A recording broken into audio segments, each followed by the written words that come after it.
हर हर महादेव। नमस्कार आप सभी को। मैं हार्दिक आप सभी का स्वागत करता हूँ हमारे इस YouTube चैनल पर जिसका नाम है धर्म रक्षणा। अनंत काल से सनातन धर्म अपने इतिहास और उसकी विशेषताओं के लिए जग प्रसिद्ध है। हम आपके लिए सनातन धर्म से जुड़े साहित्य, विज्ञान, देवी देवताओं के महात्म्य और अन्य शास्त्र जो हमारे ऋषि मुनि द्वारा रचित अथवा लिखित है उनकी सारी जानकारी आपके लिए यहाँ प्रस्तुत करेंगे। इस कलयुग में हर एक तक हमारे प्राचीन ग्रंथ, वेद, पुराण, उपनिषद और अन्य साहित्यों के विषय में रोचक जानकारी हम आप सभी के लिए यहाँ प्रस्तुत करेंगे। आशा करते हैं हमें आपका सकारात्मक प्रतिसाद मिलता रहेगा। हर हर महादेव। श्री रुद्र संहिता तृतीय खंड 38वां अध्याय। विश्वकर्मा द्वारा दिव्य मंडप की रचना।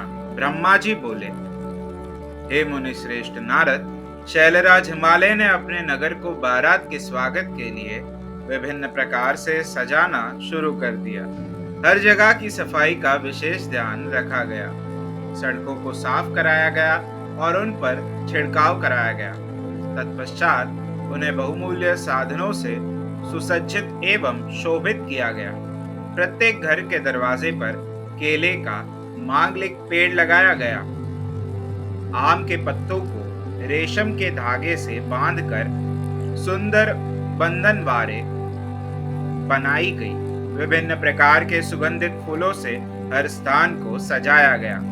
सुंदर तोरणों से घर को शोभायमान किया गया। चारों ओर का वातावरण अत्यंत सुगंधित था। वहां का दृश्य दिव्य और अलौकिक था। विश्वकर्मा को गिरिराज हिमालय ने आदरपूर्वक बुलाया और उन्हें एक दिव्य मंडप की रचना करने को कहा। वह मंडप 10,000 योजन लंबा और चौड़ा था। वह दिव्य मंडप 40,000 कोस के विस्तृत क्षेत्र में फैला हुआ था। विश्वकर्मा, जो कि देवताओं के शिल्पी कहे जाते हैं, ने इस उत्तम मंडप की रचना करके अपनी कुशलता एवं निपुणता का परिचय दिया। यह मंडप अद्भुत जान पड़ता था। उस मंडप में अनेकों प्रकार के स्थावर, जंगम, पुष्प तथा स्त्री पुरुषों की मूर्तियां बनाई गई थी, जो कि इतनी सुंदर थी कि यह निश्चय कर पाना कठिन था कि कौन ज्यादा सुंदर एवं मनोरम है। वहां जल में थल तथा थल में जल दिखाई दे रहा था। कोई भी मनुष्य इस कलाकृति को देखकर यह नहीं जान पा रहा था कि यह जल है या थल। विभिन्न प्रकार के जानवरों की कलाकृतियां जीवंत बनाई गई थी। अपनी सुंदरता से जड़ हृदयों को मोहित करते सारस कहीं सरोवर में पानी पीते दिखाई देते थे, तो कहीं जंगलों में सिंह ऐसे लग रहे थे मानो अभी दहाड़ना शुरू कर देंगे। नृत्य करने की मुद्रा में बनाई गई स्त्री पुरुषों की मूर्तियों को देखकर ऐसा लगता था मानो वाकई नर नारी नृत्य कर रहे हो। द्वार पर खड़े द्वारपाल हाथों में धनुष बाण लेकर ऐसे खड़े थे जैसे सचमुच अभी बाणों की वर्षा शुरू कर देंगे। इस प्रकार सभी कृत्रिम वस्तु बहुत ही सुंदर एवं मनोहर थी, जो कि बिल्कुल जीवंत लगती थी। द्वार के मध्य में देवी महालक्ष्मी की सुंदर मूर्ति की स्थापना की गई थी, जिन्हें देखकर ऐसा प्रतीत होता था मानो क्षीर सागर से निकलकर साक्षात लक्ष्मी देवी वहां आ गई है। वे सभी शुभ लक्षणों से युक्त दिखाई दे रही थी। मंडप में विभिन्न स्थानों पर हाथियों की कलाकृतियां भी बनाई गई थी। कई स्थानों पर घोड़े घुड़सवारों सहित खड़े थे, तो कई सुंदर अद्भुत दिव्य रथ जिन पर सफेद अश्व जूते हुए थे।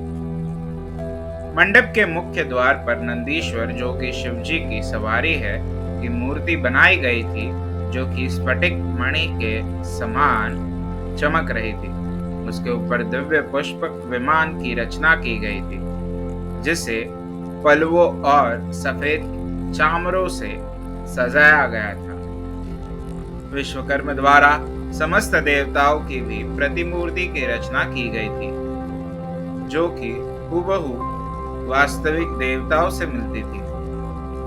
क्षीर सागर में निवास करने वाले श्री हरि विष्णु एवं उनके वाहन गरुड़ की रचना भी उस मंडप में की गई थी, जिसका स्वरूप साक्षात विष्णु जी जैसा ही था।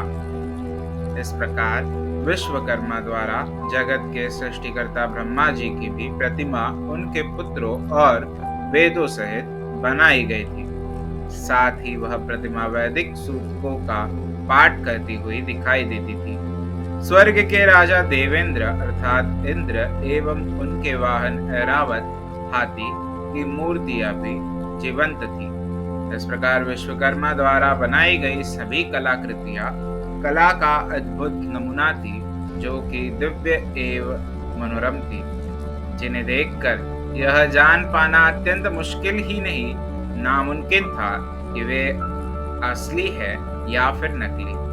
देवताओं के शिल्पी विश्वकर्मा द्वारा रचित यह दिव्य मंडप आश्चर्यों से युक्त एवं सभी को मोहित कर लेने वाला था। तत्पश्चात शैलराज हिमालय की आज्ञा के अनुसार विश्वकर्मा ने देवताओं के रहने के लिए कृत्रिम लोकों का निर्माण किया, जो कि अद्भुत थे। साथ ही उनके बैठने के लिए दिव्य सिंहासनों की भी रचना की गई। ब्रह्मा जी के रहने के लिए विश्वकर्मा ने सत्यलोक की रचना की, जो दीप्ति से प्रकाशित हो रहा था। तत्पश्चात श्री हरि विष्णु के लिए बैकुंठ का निर्माण किया गया। देवराज इंद्र के लिए समस्त ऐश्वर्यों से संपन्न दिव्य स्वर्गलोक की रचना की गई। अन्य देवताओं के लिए भी उन्होंने सुंदर एवं अद्भुत भवनों की रचना की। देवताओं के शिल्पी विश्वकर्मा ने पलक झपकते ही इस अद्भुत कार्य को मूर्ति रूप दे दिया। सभी देवताओं के रहने हेतु उनके दिव्य लोकों जैसे कृत्रिम लोकों का निर्माण करने के पश्चात विश्वकर्मा ने भक्तवत्सल भगवान शिव के ठहरने हेतु एक सुंदर मनोरम एवं अद्भुत घर का निर्माण किया। यह भवन भगवान शिव के कैलाश स्थित धाम के अनुरूप ही था। यहाँ शिव चिन्ह शोभा पाता था। यह भवन परम उज्जवल दिव्य प्रभापुंज से सुभाषित था, उत्तम और अद्भुत था। इस भवन की सभी ने बहुत प्रशंसा की। यहाँ तक कि स्वयं भगवान शिव भी उसे देखकर आश्चर्यचकित हो गए और विश्वकर्मा की इन रचनाओं को उन्होंने बहुत सराहा। विश्वकर्मा की यह रचना अद्भुत थी।